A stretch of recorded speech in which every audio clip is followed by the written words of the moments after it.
warahmatullahi wabarakatuh, teman-teman simposium yang saya sayangi dan saya hormati.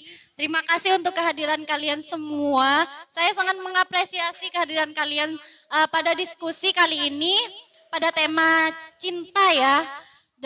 Dan salah satu tokohnya yang akan saya bawakan yaitu Simone de Beauvoir dengan judul Perempuan dalam Cinta. Semoga salawat dan salam semoga tetap tercurah limpahkan kepada Nabi junjungan kita semua, Nabi Muhammad SAW. Atas kehadiran beliau yang telah membawa kita dari alam kegelapan menuju alam yang penuh dengan ilmu pengetahuan seperti yang akan kita kaji pada hari ini. Oke, let's get start.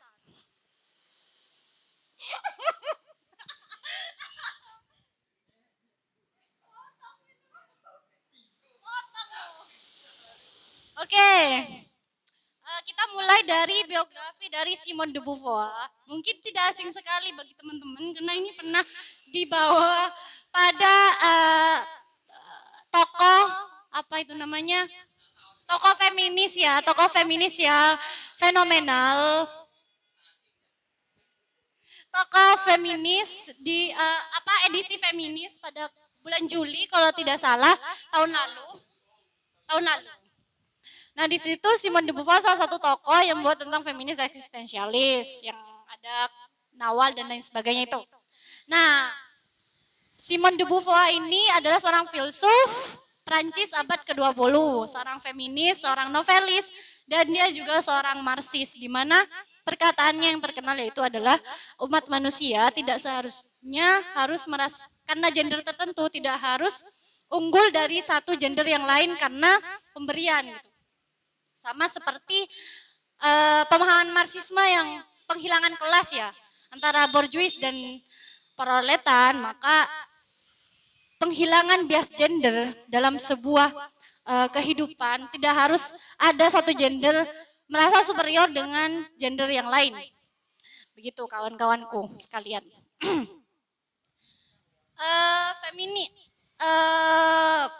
Saat ini kita akan membahas Simone de Beauvoir itu sendiri tentang cinta ya, karena Simone ini banyak pengertian tentang cinta yang sangat mendalam, bahkan dari novel-novelnya itu sendiri yang salah satu yang saya bawa ini adalah Perempuan yang Dihancurkan. Jadi ada 3 perempuan yang memang di sana ingin mengharapkan ya cinta dari seorang laki-laki, tapi di sana perempuannya dihancurkan begitu saja karena ekspektasi dari cinta itu sendiri. Simone de Beauvoir itu sendiri mengartikan cinta dari dari dirinya yaitu seorang feminis eksistensialis dan dia seorang filsuf eksistensialisme dengan mitranya teman hidup dan teman berfilsafat yaitu Jean-Paul Sartre dan tidak sampai tidak menikah ya tapi memilih hidup bersama FWB mungkin ya. Tapi FWB-nya itu hidup bersama di satu, itu apa namanya? Itu bisa dikatakan FWB. Kumpul kebo kalau di sini. Tapi kalau di barat itu kan biasa gitu. Jadi mereka menolak Simone ini dan juga Sartre menolak institusi pernikahan karena itu menurutnya adalah neraka bagi diri mereka sendiri karena orang lain itu kan bagi kaum eksistensialis itu menurut Sartre dan juga Simone itu adalah penjara bagi diri mereka untuk kebebasan mereka gitu. Karena harus ya mau tidak mau ketika kita berhubungan dan terikat dengan orang lain maka kebebasan kita berkurang sedikit demi sedikit. Oke.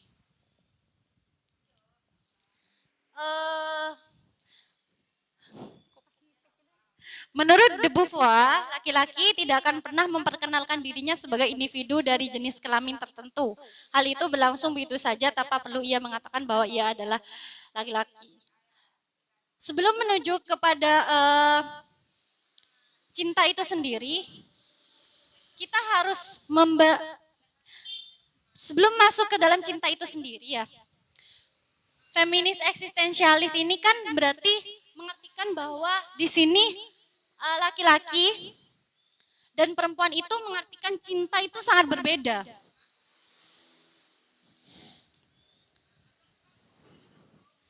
Ketika perempuan jatuh cinta, ia membiarkan dirinya terperdaya. Ia harus melupakan personalitasnya. Tidak ada artinya seorang perempuan tanpa seorang tuan. Tanpa seorang tuan, ia adalah layaknya sebuah karangan bunga yang berceceran. Jadi Jadi laki-laki dan perempuan itu memiliki pemahaman tentang cinta itu yang berbeda gitu. Kalau kata perempuan, perempuan itu mencintai adalah pengabdian. Ada agama cinta bagi seorang perempuan gitu. Pengabdian, ada perempuan yang mencintai seseorang itu tanpa balasan, tanpa meminta apapun, tanpa meminta imbalan sepeser pun begitu. Tapi kalau laki-laki, perbedaannya adalah laki-laki, cinta bagi laki-laki itu adalah balasan. Dia mengharapkan perempuan yang ia cintai mencintai balik terhadap dirinya. Begitu. Jadi ada perbedaan kan di sana. Kalau perempuan itu mencintai tanpa balasan, sedangkan laki-laki itu meminta balasan dari perempuan yang dicintai gitu. Bahkan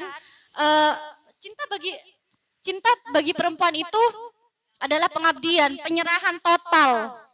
Penyerahan total akan tubuh dan juga jiwa tanpa pamrih, tanpa meminta harap, tanpa balasan dan imbalan apapun. Sementara bagi laki-laki, ia mencintai seorang perempuan hanya ingin merasakan dicintai juga, sama seperti ia mencintai si perempuan. Bahkan ketika laki-laki itu berlutut terhadap perempuan, itu hanya sebagian dari dirinya. Bagi perempuan, cinta untuk seorang laki-laki itu adalah dunianya. Tapi bagi laki-laki, cinta kepada perempuan itu hanya bagian dari dirinya. Sebagian kecil dari hidupnya. Maka jika dia kehilangan cintanya, maka perempuan kehilangan dunianya. Tapi kalau laki-laki kehilangan cintanya, dia hanya kehilangan bagian dari dirinya. Dia akan segera pulih, dia akan kembali ke kehidupan sosialnya, sedangkan perempuan hancur begitu saja. Cinta bagi seorang perempuan itu adalah keseluruhan eksistensinya gitu. Jadi perempuan itu gampang diwarnai, dia gampang untuk menyukai apa-apa yang laki-lakinya itu dia sukai gitu loh. Seperti itu.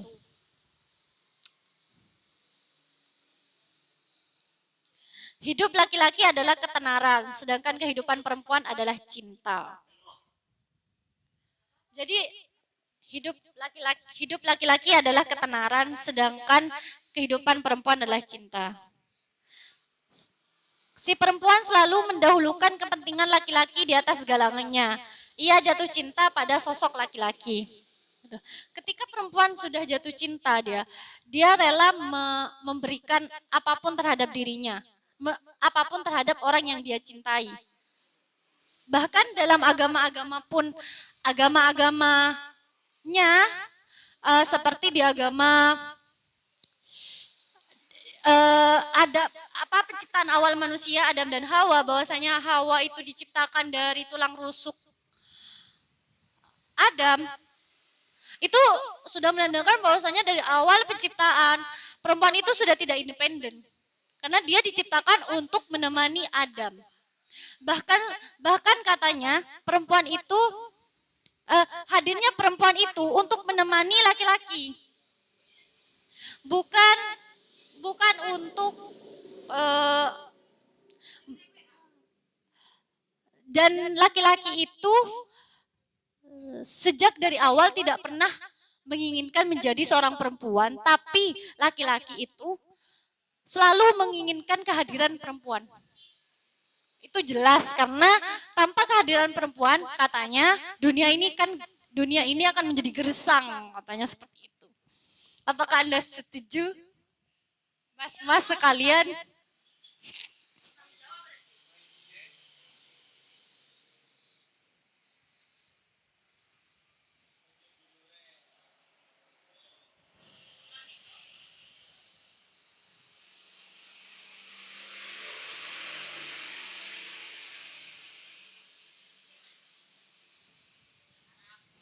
Mungkin ada yang mau ditanyakan?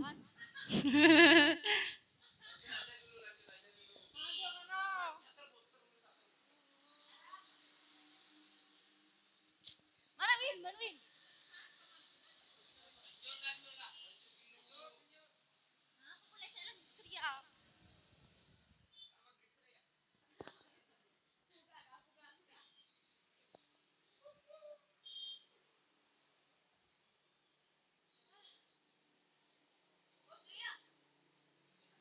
Iya, iya.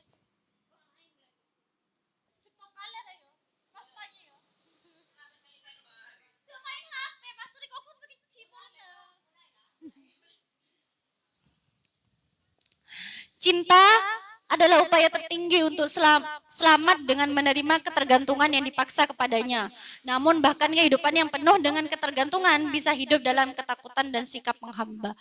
Nah, di bukunya Simone de Beauvoir yang di Second Sex itu ada sebuah tulisan di mana novel judulnya The Little Woman. Little Woman.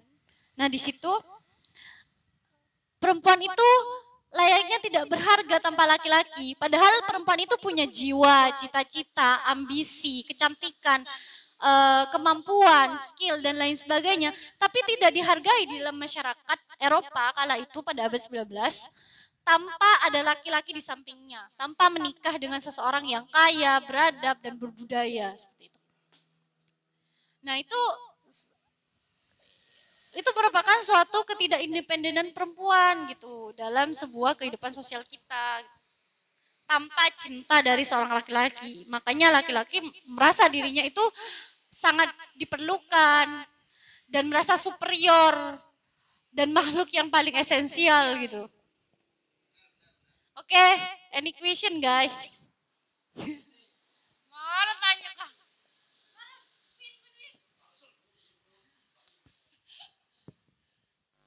Sebenarnya, tapi karena saya yang membawakan.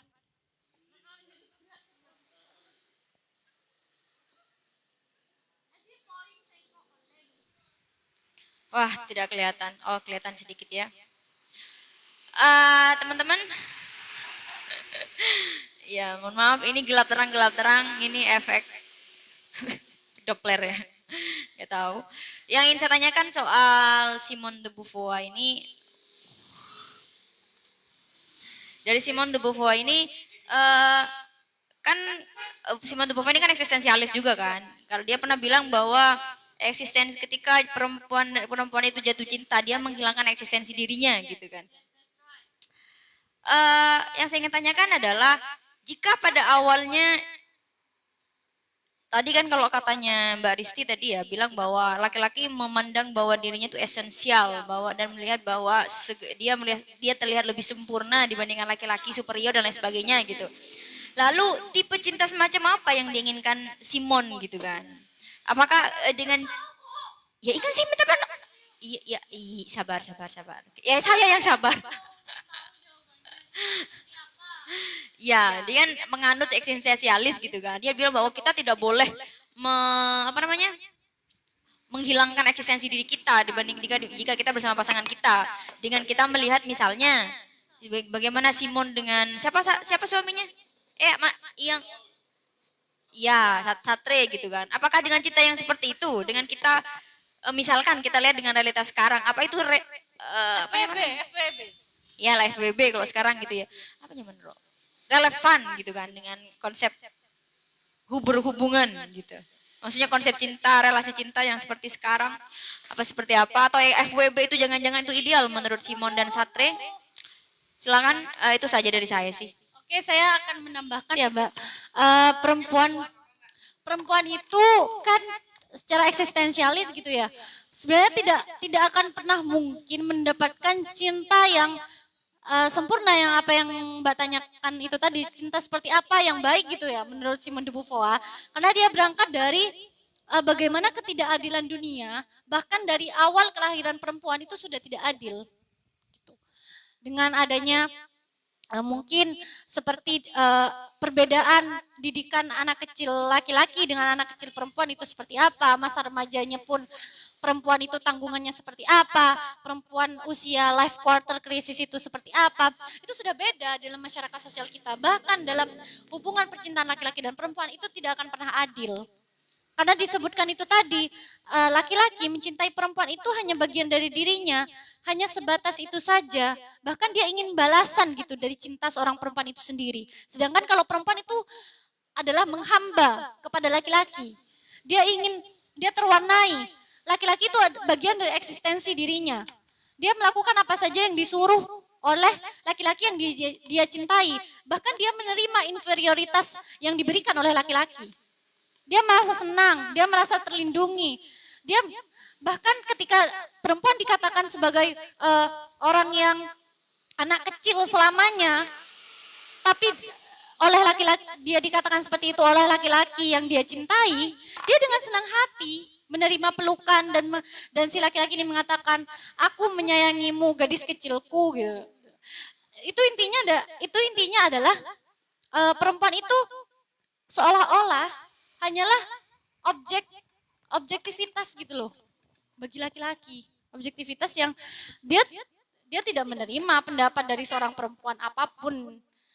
Dia yang dia terima adalah adanya perempuan itu ada dalam bagian dirinya. Mungkin kalau cinta yang sebenarnya itu yang cinta yang Enggak, yang ingin yang sebenarnya yang itu yang kan diinginkan gitu, cinta yang apa ya? Ideal. Menurut Simon itu bahkan dia tidak menemukan, dia menolak institusi pernikahan, dia bahkan menolak beberapa pemikiran Sartre. Dia bahkan Sartre kan hanya dijadikan ya dia teman hidup, kekasih juga. Tapi dalam surat cintanya Sartre pun Sartre bersama dengan perempuan lain, tapi dia masih memikirkan Simon gitu. Terus juga bahkan dia tidak pernah sama sekali mendambakan sebuah cinta. Cinta yang tulus bagi laki-laki itu nyaris hampir tidak ada gitu. Bahkan ketika dia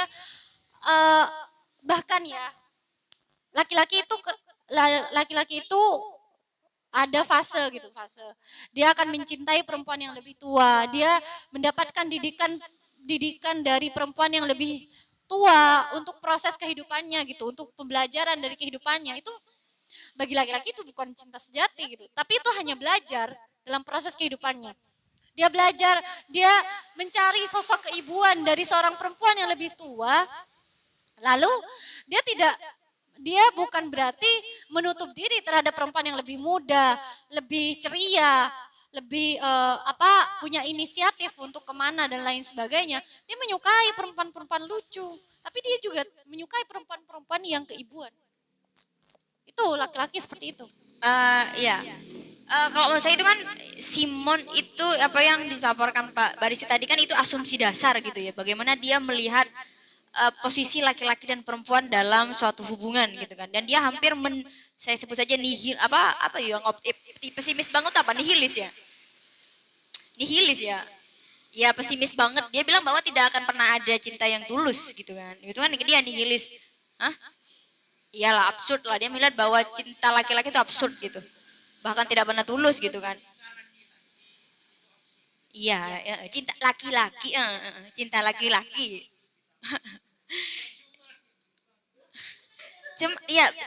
itu kan asumsi dasar. Saya rasa itu asumsi dasar.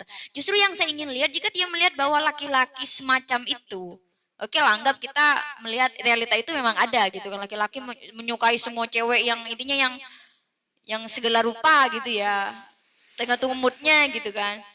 Saya ingin melihat bagaimana Simon melihat perempuan gitu kan. Bahasan kita sekarang adalah perempuan dalam cinta gitu. Kita tak sadar bahwa laki-laki itu dominan misalnya, superior. Yang ingin saya tanya, bagaimana Simon melihat perempuan? Apakah memang perempuan dalam, jadi kan tadi bilang bahwa laki-laki itu bla bla bla bla bla bla bla gitu kan.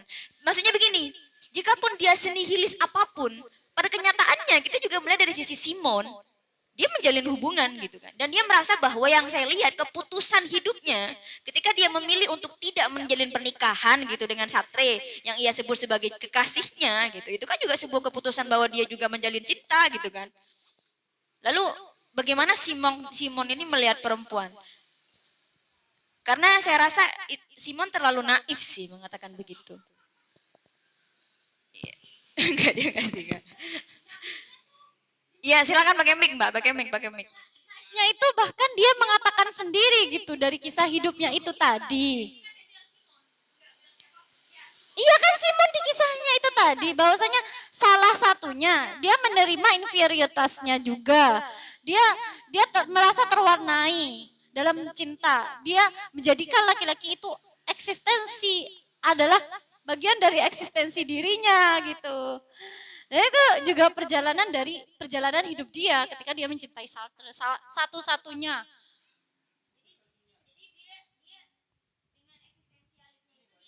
Nah, makanya itu dia itu memutuskan untuk menolak institusi pernikahan dan juga dia eh, apa apa ya menolak institusi pernikahan dan memilih untuk mengabdikan dirinya untuk menjadi seorang filsuf, novelis, eh, public critical, kritik. Oke Mas Saril, jangan susah-susah Mas. Saya masih anak kecil.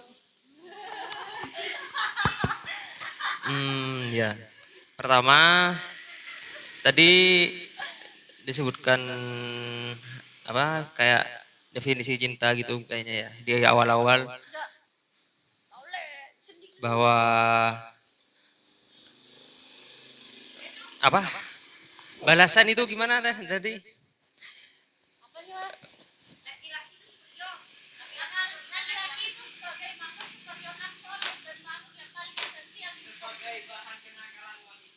Balasan enggak tadi di awal-awal itu bahwa cinta itu adalah sebuah bagi laki-laki adalah balasan apa tadi? Kalau laki-laki itu mendapatkan balasan berupa apa? Hasrat dan apa? Superior kayak gitu ya. Sedangkan wanita mendapatkan balasannya berupa apa? Enggak, oh ya tadi disebutkan bahwa wanita itu tidak mengharapkan balasan ya.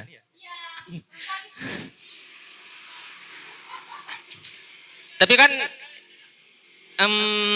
Simon ini memandang balasan itu hanya sekedar yang berupa materialis kan. Saya kira juga benar dibenarkan ya, karena ya tadi yang Anda sebutkan sendiri, karena balasan itu yang dimaksud adalah Simon itu bahwa laki-laki mendapatkan balasan berupa apa hasrat itu tadi ya, dan semacam. Sedangkan wanita tidak mengharapkan balasan dengan totalitas kecintaannya gitu kan. Nah, itu kan memandang balasan hanya sebatas materialis. Ya ini juga mungkin dibenarkan karena dia juga penganut Marxis kan. Sedangkan balasan itu kan tidak sekedar berupa materialis. Kenyamanan jiwa atau apa? Perasaan dia, keterterimaan dia dicintai oleh seorang pria itu kan juga balasan. Penerimaan dia dicintai oleh seorang pria itu karena dia sudah diterima dicintai oleh seorang pria, karena kenyamanan dalam perasaan itu kan juga balasan gitu loh, secara otomatis gitu. Ini kan juga balasan, sehingga menurut saya balasan itu tidak hanya diartikan berupa materialis gitu loh, gitu. Nah, gimana kira-kira? Coba ditangkapi. Kemudian juga perempuan dan laki-laki tadi perempuan mendapatkan cinta dan laki-laki mendapatkan ketenaran. Kayak ada apa ya? ada suatu yang kontra karena masih masih menempatkan kedua hal ini suatu yang kayak berbeda dan berbeda kelas kayak gitu. Karena baik itu cinta untuk perempuan dan laki-laki untuk ketenaran itu kan sama-sama aja. Apalagi dia penganut yang apa kesetaraan itu tadi kan. Iya. Nah, laki-laki kan nggak bisa dipisahkan kemudian hanya untuk ketenaran, tapi kan juga cinta juga. Bertolak belakang dengan pemahaman dia tentang kesetaraan. Sedangkan perempuan juga dengan perkembangan, apalagi saat ini ya, nggak tahu mungkin zamannya si Simon gitu. Saat ini kan perempuan juga memperjuangkan hak-hak ketenarannya dia juga gitu loh. Sedangkan dia masih mendefinisikan perbedaan atau apa membedakan kelas mungkin ya atau apa bahasa lainnya antara perempuan hanya terbatas cinta dan laki-laki hanya untuk ketenaran gitu. Dan dia yang terakhir juga dia karena penganut eksistensialis ya. Kenapa dia masih berpemahaman tentang Adam dan Hawa gitu? Coba diperjelas mungkin di situ juga.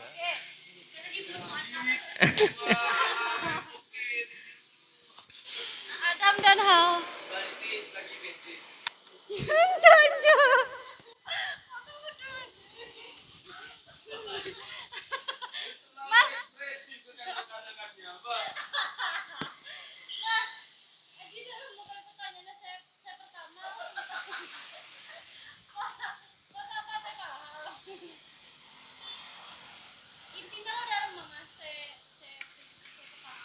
Definisi dulu. Iya, balasan itu apa? Kenapa makna balasan itu masih Simon ini masih terbatas bahwa balasan itu berupa materialis gitu. Padahal balasan timbal balik kan maksudnya balasan itu kan. Dia misalnya seorang pria itu mencintai seorang wanita itu karena ingin mendapatkan balasan ya, tentang hasrat dan sebagainya. Sedangkan wanita tadi disebutkan tidak menuntut balasan. Saya kira wanita itu tetap menuntut balasan karena balasan itu tidak sekedar kita mengartikan sebuah balasan yang berupa materialis gitu loh. Balasan dia menerima kenyamanan itu, kenyamanan dirinya tanpa material gitu loh. Berupa material itu kan juga balasan gitu.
Logis kalau mengatakan wanita itu tidak mengharapkan timbal balik gitu loh.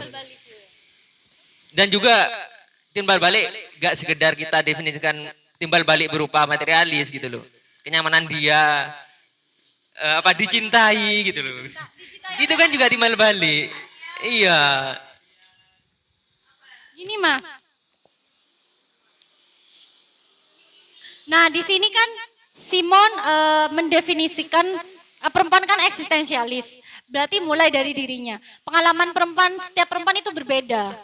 Maka perempuan satu dengan perempuan lain, saya dan Winda adalah subjektif. Saya memandang cinta subjektif. Winda memandang cinta subjektif. Sesuai dengan apa pengalaman dia sebelum-sebelumnya gitu. Tentang cinta itu sendiri gitu Mas. Jadi memang pada saat dia tidak mendapatkan timbal balik dari cintanya, misalnya gitu. Cinta bagi dia, aku akan tetap mencintainya gitu. Kalau kita lihat dari film-film Jepang, Korea gitu. Nah, di situ kan biasanya orang ada film-film remaja, di situ perempuan itu mengaku mencintai si laki-laki. Tapi dia tidak meminta balasan. Aku hanya mengatakan aku mencintaimu, tapi bukan berarti itu ajakan atau permintaan aku untuk kamu untuk menjadi kekasihku seperti itu. Nah di situ sedangkan kalau laki-laki sendiri dia mengatakan cinta, dia meminta balasan dari cinta itu sendiri. Di situ. Dan kelar kan yang kedua kan masalah Adam dan Hawa ya. Adam dan Hawa di sini ini masalah diskriminatif perempuan dan laki-laki.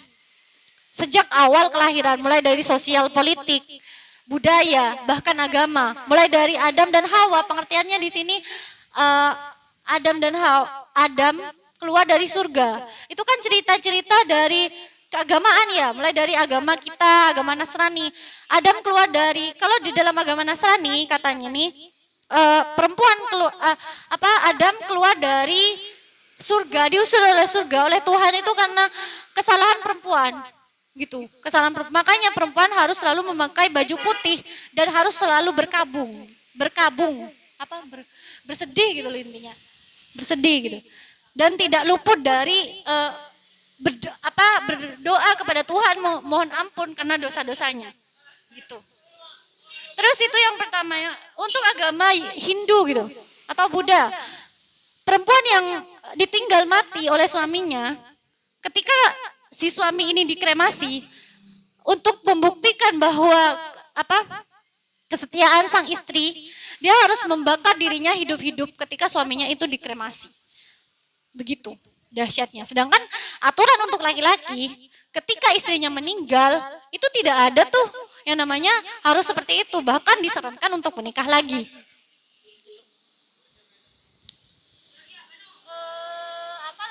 Bahkan itu kan cuma kisah-kisah di mana perempuan itu sejak dari awal tidak ada artinya gitu loh. Tidak dianggap sebagai manusia independen tanpa kehadiran dari laki-laki, tanpa ada laki-laki di sampingnya gitu.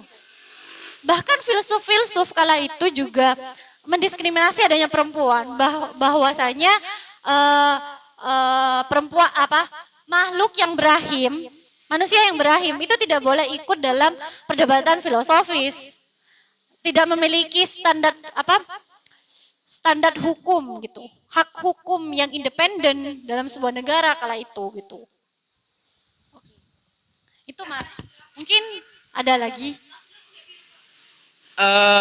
Masih tetap dalam edisi filsafat cinta ya. Sekarang tentang Simone de Beauvoir.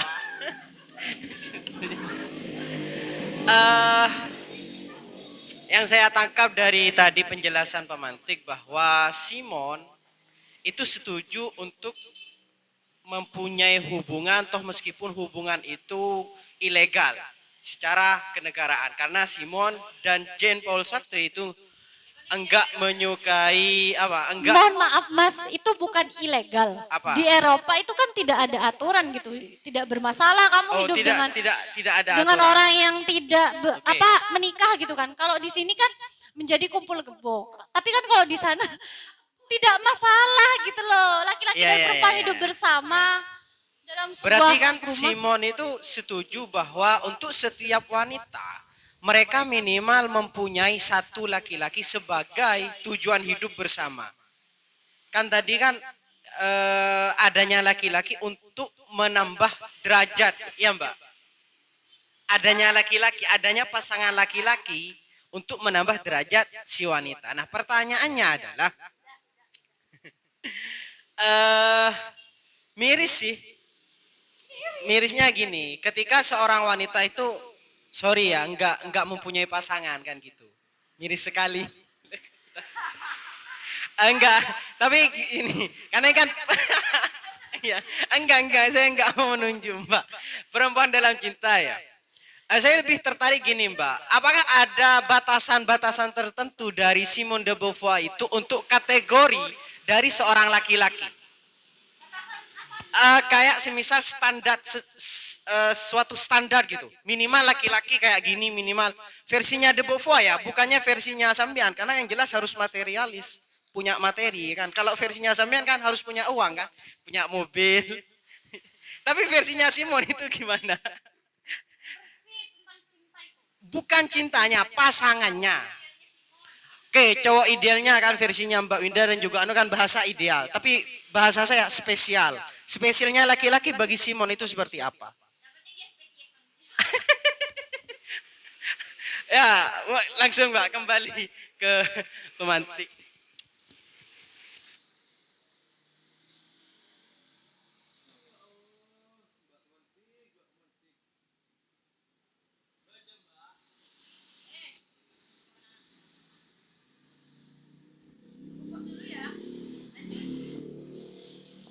Ya, aduh. Eh, yang pasti itu hubungan yang setara ya. Setara dalam hal di mana tidak ada yang mendominan satu sama lain.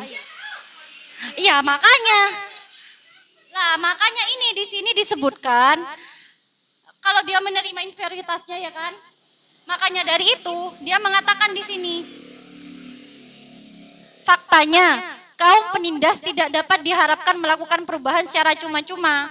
Namun suatu saat, bahkan di saat evolusi kelas sosial yang diberikan privilege itu sendiri, maka gerakan kaum tertindas akan menciptakan situasi baru. Karenanya, keadaan di mana laki-laki telah diarahkan untuk intinya tuh tidak mungkin laki-laki itu tetap akan memperjuangkan privilege yang sudah dia dapatkan dari lahir. Untuk menyelamatkan hal itu, dia akan tetap mendominan, dia akan tetap menjadi superior. Yang dimenangkan sejarah akan tetap dimenangkan gitu oleh sejarah. Makanya tidak mungkin kita mengharapkan dari laki-laki cinta itu sendiri gitu. Lalu apa yang diinginkan Simon? Apa selanjutnya setelah itu gitu? Selanjutnya setelah itu dia menolak datangnya cinta itu sendiri gitu, Mbak. Dia sangat Tapi kita pesimis tidak sekali, tapi ya. kita tidak bisa menghindar dari cinta itu kan. Karena itu proses alami dari kehidupan manusia, bahkan katakan Marx seperti itu. Proses alami interaksi antar manusia. Kalau proses alami, kenapa dia masih mengkritik Adam dan Hawa, kemudian ada kelas di situ? Apalagi dia akhirnya sangat pesimis sekali. Kayak gini lagi.